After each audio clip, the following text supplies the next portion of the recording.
Bem-vindos a mais um vídeo. Hoje nós vamos falar sobre a Páscoa, desde o surgimento dela até o que conhecemos hoje como a Páscoa dos ovos do coelhinho. A Páscoa surgiu, a primeira menção que temos dela é em Êxodo capítulo 12, quando o Senhor disse para Moisés e para Arão que a saída deles do Egito ia ser marcada como o primeiro mês do calendário. E ali ele falou para separar um cordeiro, para cada família um cordeiro, e para poder colocar esse cordeiro macho, sem defeito, como representando do 10º até o 14º dia, um sacrifício em relação à libertação. É um sacrifício em relação à libertação do povo de Israel do Egito. O povo de Israel que foi para o Egito na época que José foi para lá, que levou seu pai Jacó e seus irmãos.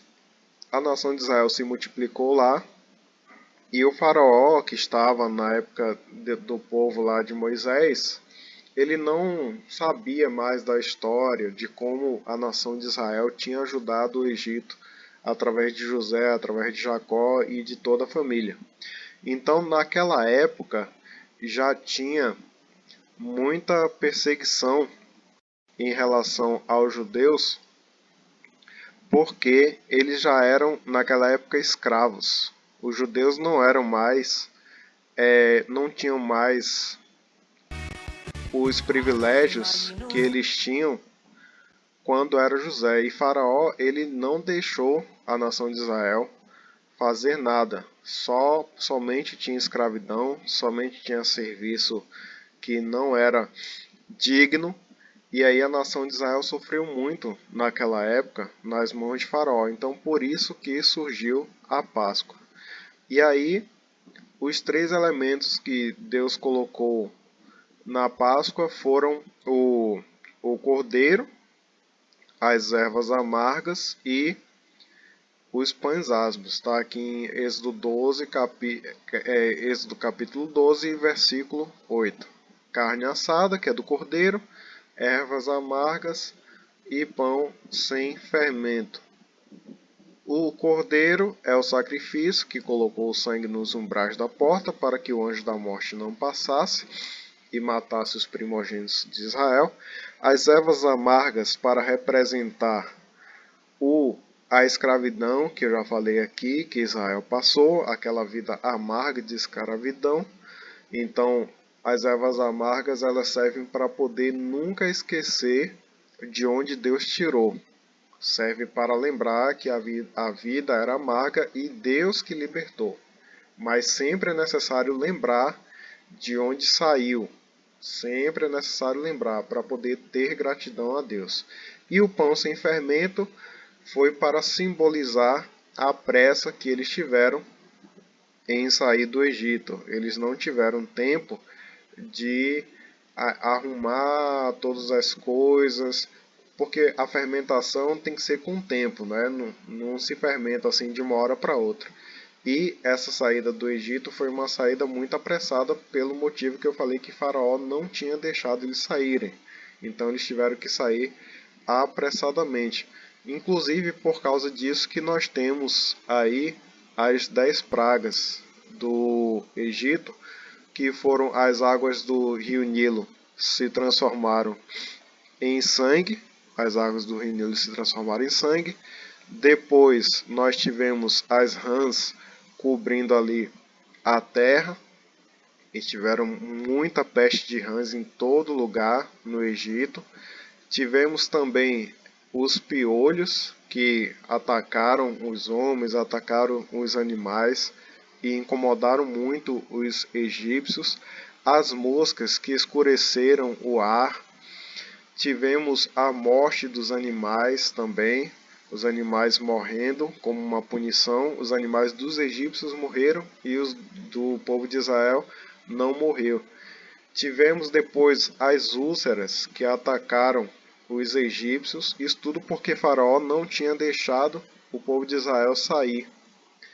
Temos também depois a chuva de granizo. A chuva de granizo ela causou muita destruição porque destruiu as plantações e todo mundo que estava na rua, no campo, trabalhando, morreu porque foram pedras muito grandes. Foi uma chuva muito forte de granizo e destruiu muitas coisas. E tivemos também os gafanhotos que destruíram as plantações. Todo mundo sabe que a gente precisa de alimentação e os gafanhotos eles destroem as plantações. Então, destruindo as plantações, destrói toda a cadeia alimentar da nação do Egito. E Deus depois encobriu o sol por 3 dias. Deus encobriu o sol por 3 dias. E quando Deus encobre o sol, fica numa escuridão. É mais um sinal, mais uma praga que Deus colocou. E por último, tivemos a morte de todos os primogênitos dos homens e dos animais dos egípcios, porque Faraó não quis deixar o povo de Israel sair e pagou um alto preço por causa disso. Com isso, nós vemos que a nação de Israel saiu e temos que Moisés ele usou a sua vara ali no Mar Vermelho, porque quando eles saíram, Faraó mandou o seu exército perseguir eles, eles estavam atrás com o exército de Faraó, na frente com o Mar Vermelho e não tinham para onde ir. Então ali Deus mandou Moisés tocar a sua vara no mar e ele abriu o Mar Vermelho para que o povo de Israel passasse a seco. Eles passaram com todos os seus animais, com tudo que eles tinham. Tem que pensar que é uma mudança de uma nação inteira. Então não se carregava apenas só as pessoas. Elas tinham que carregar toda a comida delas, tinham que carregar todos os animais, tudo que produzia comida para elas para poder se manter durante o deserto. E ali tivemos essa travessia do Mar Vermelho, que foi a libertação de Israel. E a Páscoa é para comemorar essa libertação. Mas aí temos também o relacionamento com Jesus. Por quê? Porque Jesus ele foi preso, sacrificado e morto na semana de Páscoa. Então nós vemos aqui que em Apocalipse capítulo 5, temos João vendo um livro e o livro estava selado com 7 selos e ninguém é digno de romper esses selos e abrir o livro. E nós vemos aqui que ele viu um cordeiro que parecia estar morto, só que em pé no centro do trono. Então esse cordeiro é Jesus Cristo. É o cordeiro que morreu na Páscoa, na semana de Páscoa, por todos nós. Aí, quando Jesus morre na semana de Páscoa, ele como cordeiro, ele passa a ser uma representação para todos nós. Não é mais uma representação apenas para a libertação da nação de Israel do Egito, mas uma libertação para todos nós que somos discípulos de Jesus, que aceitamos a Jesus Cristo como nosso Salvador. E aqui está claro que ele cercado dos 4 seres viventes e tinha 7 chifres, 7 olhos, que são os 7 Espíritos de Deus. E ali esse cordeiro, que é Jesus Cristo, é digno de receber o livro, de abrir os seus selos, porque ele foi morto e com o sangue de Jesus ele comprou para Deus gente de toda a tribo, língua, povo e nação. Então agora, com a Páscoa de Jesus Cristo morrendo por nós, todos nós agora comemoramos a Páscoa, que é o nosso cordeiro, que é Jesus Cristo, que ele ressuscitou ao 3º dia e está vivo. Então ele morreu por nós para nos libertar da escravidão do mundo. E temos vários versículos que associam a Páscoa na Bíblia. Por quê? Porque todo versículo que fala sobre ressurreição, que fala que morremos em Jesus Cristo, cremos também que com Ele viveremos, estamos subindo para Jerusalém, o Filho do Homem será entregue. Você vê que tudo isso aqui, ó, tem a ver com Páscoa. João, capítulo 10, Mateus 27, Mateus 28, Marcos 16. Todos os versículos que falam sobre isso, sobre Jesus Cristo, que Ele ressuscitou, fala sobre Páscoa. Agora, como é que essa Páscoa, aqui ó, 1 Coríntios 5, versículo 7 ao 8, o apóstolo Paulo fala sobre a questão da Páscoa, que Cristo é o nosso Cordeiro Pascal. Então a gente percebe aqui, nessa passagem, que o apóstolo Paulo está falando para se livrar do fermento velho. Ou seja, eu falei aqui que tem 3 itens na Páscoa, que é o cordeiro, os pães asmos e as ervas amargas. Os pães asmos são os pães sem fermento. E aqui o apóstolo Paulo fala para se livrar do fermento velho e para fazer uma massa nova e sem fermento, ou seja, como realmente são. Deve continuar da mesma forma, porque Cristo é o nosso Cordeiro Pascal que foi sacrificado. E aqui o apóstolo Paulo fala para celebrar a festa, não com fermento velho, da maldade e perversidade, ou seja, ele está fazendo aqui uma correlação bíblica do que significa o fermento espiritualmente falando, mas com os pães sem fermento, pães da sinceridade e da verdade. Agora, como que a Páscoa se tornou essa Páscoa de hoje? Essa Páscoa de hoje com coelhinho, com ovos e etc. A gente, depois que teve Heitor, não tem nenhum registro na Bíblia sobre isso, porque foi muito depois. Eu vou falar para vocês aqui como é que surgiu. Foi aqui no primeiro concílio de Nicéia, certo?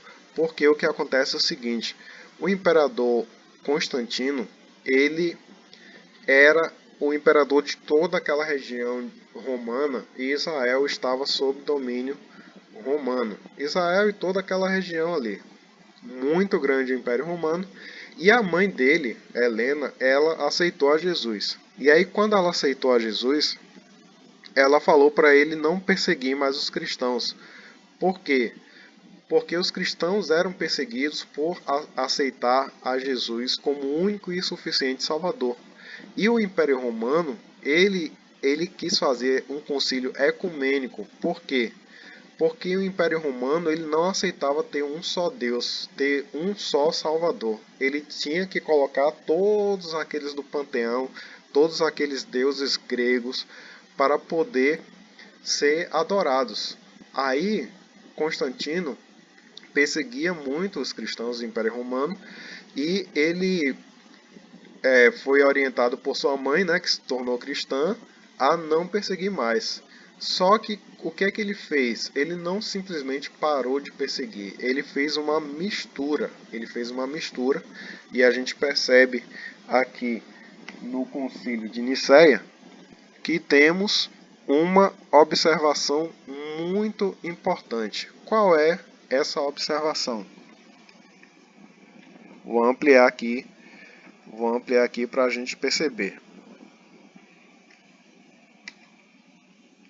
A observação é o seguinte: nesse concílio, falando sobre a Páscoa, eles resolveram que todos os irmãos que seguiam, todos os irmãos do Oriente, ou seja, daquela região ali de Israel, toda aquela região, que até o momento seguiram a prática judaica em relação à Páscoa. Qual é a prática judaica? Cordeiro, pães asmos, ervas amargas. A partir de agora, observarão o costume dos romanos e de vocês e de todos nós que desde os tempos antigos mantivemos a Páscoa juntamente convosco. Ou seja, o costume romano não era a prática judaica da Páscoa, certo? Então, a prática judaica era de ter um só Deus, um só libertador, um só Jesus Cristo. E a partir do Concílio de Nicéia foi ampliado isso para vários deuses, que é o costume romano. E aí a gente teve nessa mistura de deuses e vários deuses e tal, o paganismo, que entrou aqui a questão da Páscoa. A Páscoa, ela tem na sua mitologia, a Páscoa romana, envolve depois aí a mitologia germânica, que também tem a mitologia nórdica e a anglo-saxã, que é Ostara, é uma deusa Ostara ou Eostre, que na verdade em inglês a Páscoa se chama Easter. Easter, não é Pessah, é Easter. E aí o que acontece? Essa deusa era conhecida por ser uma deusa da fertilidade. E muitos acreditam que ela tem relação com essa Páscoa do hemisfério norte. Então, a partir desse concílio de Nicéia, se abriu as portas para vários deuses serem relacionados à Páscoa. E aí, essa deusa da fertilidade, ela transforma um pássaro em coelho para divertir algumas crianças. Vocês sabem que o pássaro, ele põe ovos e o coelho não põe ovos. Mas como transformou um pássaro em coelho, então tem essa mistura, essa confusão, esse paganismo de um coelho colocar ovos. E aí o pássaro, ele transformado em coelho, não ficou feliz e desejou voltar a ser pássaro. E aí depois que isso aconteceu, o pássaro deixou alguns ovos coloridos para a deusa. Ou seja, os ovos de Páscoa de um coelho que foi transformado por uma deusa é simplesmente uma adoração a uma deusa pagã. Isso significa que, a partir desse concílio de Nicéia, temos essa transformação dessa Páscoa em uma festa pagã. Quem quiser comemorar da forma judaica não pode mais, por causa do concílio de Nicéia. Constantino não deixa mais e tem que misturar todos os deuses. É por isso que até hoje a gente tem esse concílio de Nicéia trazendo esse paganismo, esse conceito pagão, e as pessoas simplesmente ficam desejando os ovos de Páscoa para ter uma adoração a essa deusa aqui, que era uma deusa que foi colocada ali junto com o Império Romano, para poder ser adorada por ela ter transformado um pássaro em coelho. Esse é o resumo da Páscoa. O vídeo ficou longo, mas eu espero que você tenha entendido como foi essa transformação. Se ficou alguma dúvida, deixe nos comentários a dúvida. E também, se você gostou do vídeo, curta e compartilhe, para que mais pessoas possam participar dessa explicação. Que Deus te abençoe.